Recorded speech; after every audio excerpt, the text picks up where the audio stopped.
వరంగల్ జిల్లా పర్వతగిరి మండల కేంద్రంలోని జిల్లా పరిషత్ పాఠశాలలో జిల్లా కలెక్టర్ సత్యసారథ టీచర్ అవతారం ఎత్తి విద్యార్థులకు పాఠాలు బోధించారు. పాఠశాలలోని అంశాలను విద్యార్థులను అడిగి చదివించారు. వేమన, సుమతి, భాస్కర శతకాలను వల్లవేయించారు. కేవలం తెలుగులోనే కాకుండా హిందీ, ఇంగ్లీష్లో సైతం మాట్లాడేలా చొరవ తీసుకోవాలన్నారు.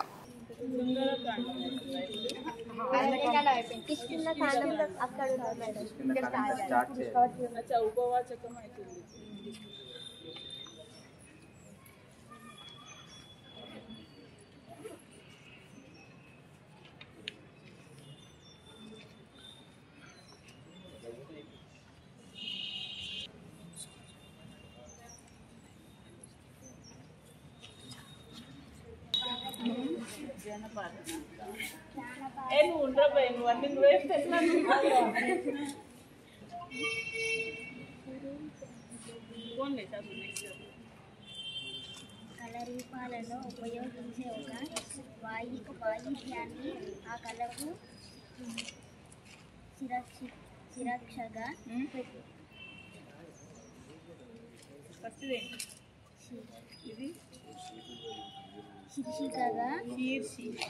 శీర్షికగా పెట్టడం అరుదు. ఆ లక్షణం ఒగ్గు కథకు ఉన్నది. ఒగ్గు అంటే శివుని చేతిలోనే తమరుకం అని అర్థం.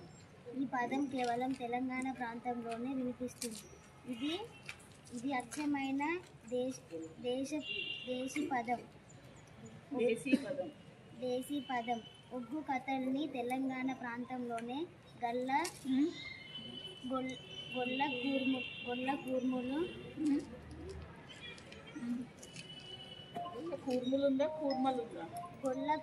అన్నిటికీ కొమ్ములు తిరగాలి, గుడి తిరగాలి ఇస్తే ఎట్లా పోయి నువ్వు? సరే బాగానే చదువుకుంటున్నావు కానీ దాని మీనింగ్ ఏంటో ఆలోచించు. సో పర్వాలేదు. I'm happy that your able to understand. Only thing ఏంటంటే ఒకరోజు తెలుగు డే పెట్టుకోండి, ఒకరోజు హిందీ డే పెట్టుకోండి. అది మేము ఆల్రెడీ చెప్పిందే కానీ ఈరోజు ఏం డే? అది కాదు. మ్యాథ్స్ డే అంటే నువ్వు ప్లస్ మైనస్ ఇంటూ డివైడ్ మాట్లాడతావా? అది కాదు. లాంగ్వేజ్ డేస్ పెట్టుకోండి. వారంలో 2 రోజులు తెలుగు, 2 రోజులు హిందీ, 2 రోజులు ఇంగ్లీష్లోనే మాట్లాడాలి. Imagine today it is Hindi day, तो अभी आप हिंदी में बात करो. చెప్తలేదు. ఓకే ఓకే मैम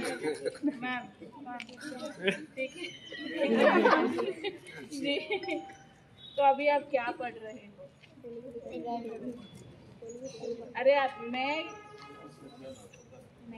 पढ़ रही हो. क्या पढ़ रही हो? मैं.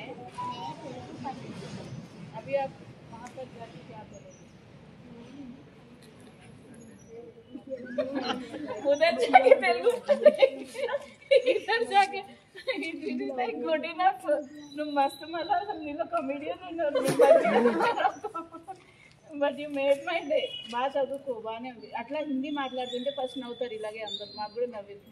అలా నవ్విన తర్వాత మనకి అలవాటు అయిపోతుంది. ఎవరు నవ్వినా మనం మాట్లాడవచ్చు అని మాట్లాడవచ్చు. ఒకసారి మాట్లాడితే ఆ మీనింగ్ అర్థమవుతుంటుంది మనకి. ఇప్పుడు అబ్బాయి ఎలా చెప్తున్నాడో అంతకంటే బాగా చెప్తాడు. కానీ భాస్కర శతకం చెప్పారు మీరు. వేమన, సుమతి శతకాలు చెప్తలేరు.